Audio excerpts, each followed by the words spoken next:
Okay, let me get my hair out of my eyes. Hi, everyone.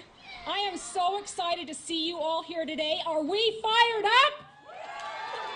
Thank you so much for being here today, 3 days before the most important election of our lifetime. Can you believe it? We're only 3 days away.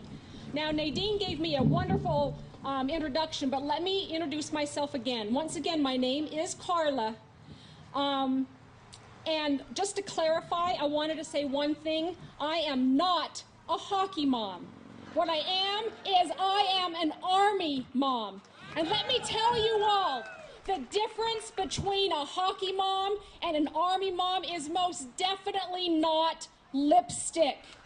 It is life and death. Our sons and daughters continue to toil endlessly in Iraq more than 5 years since President Bush declared mission accomplished.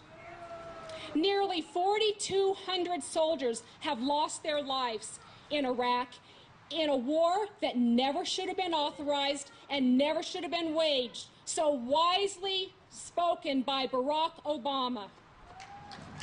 From the very beginning, now I am a mom who has seen her firstborn son off to Bush's war in Iraq twice.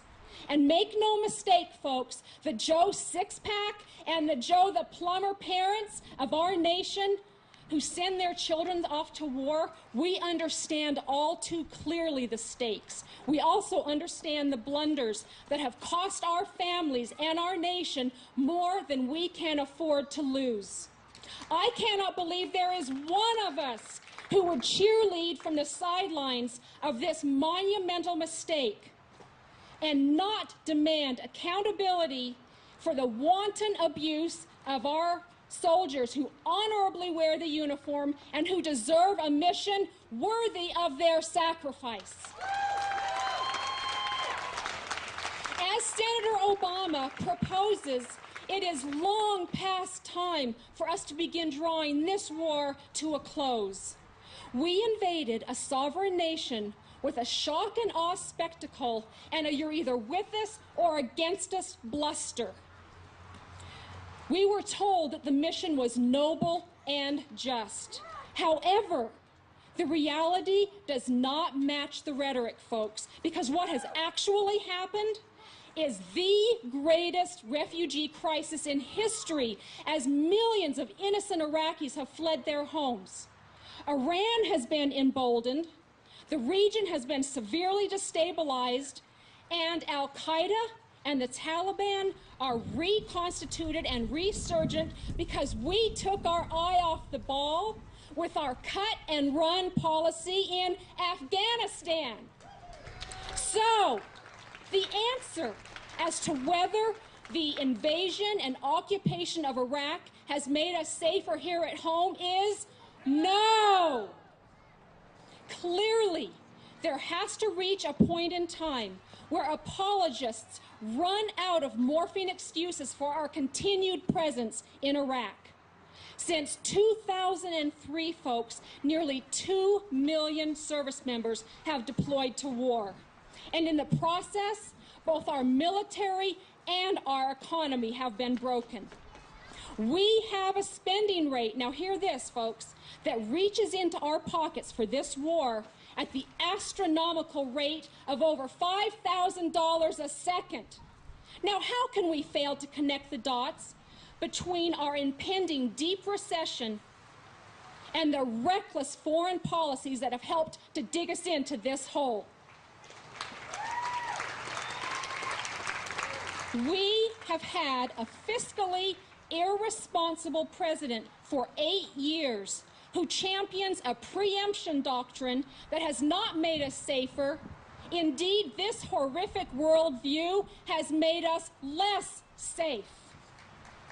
Barack Obama and Joe Biden firmly believe that we do have a very strong moral obligation to the Iraqi people, that we must apply sustained pressure on their government to work toward real political accommodation, that we have to engage the Iraqi representatives from all levels of society in order to forge agreements on oil sharing, provision of services, and aid to displaced citizens. Senator Obama believes that we must not keep doing for the Iraqi people what they can and must do for themselves. Only by standing on their own feet, exercising their own independent judgment, and providing for their own people will their internal disputes begin to be resolved. Did they not have their purple finger moment where they declared their autonomy and freedom? The American military cannot resolve Iraq's problems. There is no American military solution to the problem in Iraq.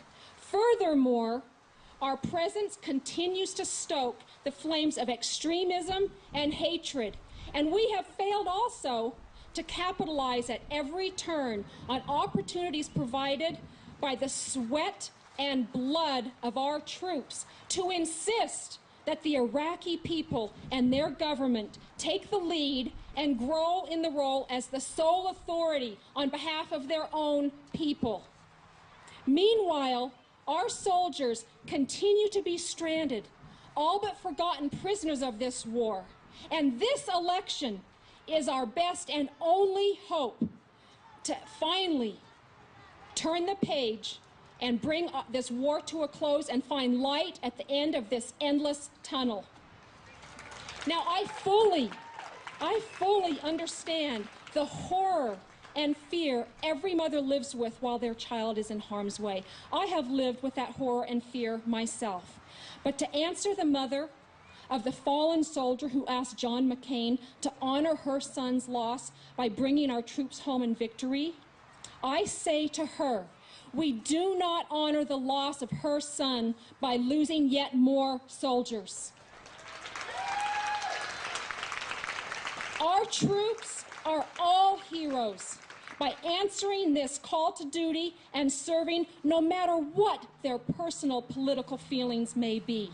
They are on the battlefield looking out for one another, and it truly is our responsibility here at home to speak out on their behalf.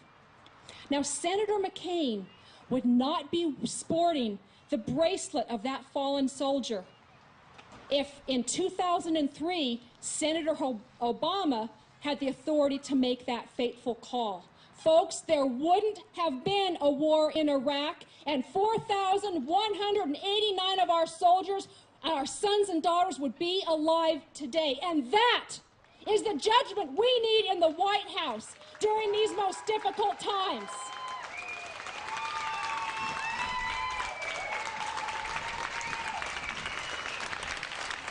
It is time to bring this war to a prompt end and heal the battle wounds that have polarized us one against the other over these past 8 years. If you want to responsibly end the war in Iraq, bring our soldiers safely home, and refocus our great nation on those things which promote peace, prosperity, renewed diplomacy, humanitarianism, and a green energy future, the only choice for the 44th President of our United States of America is Barack Obama!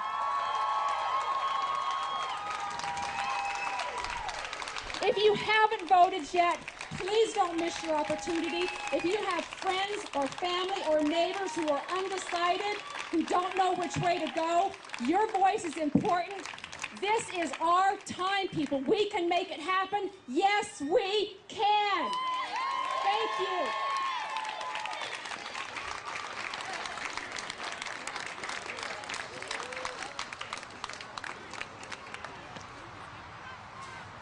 Thank you, Carla.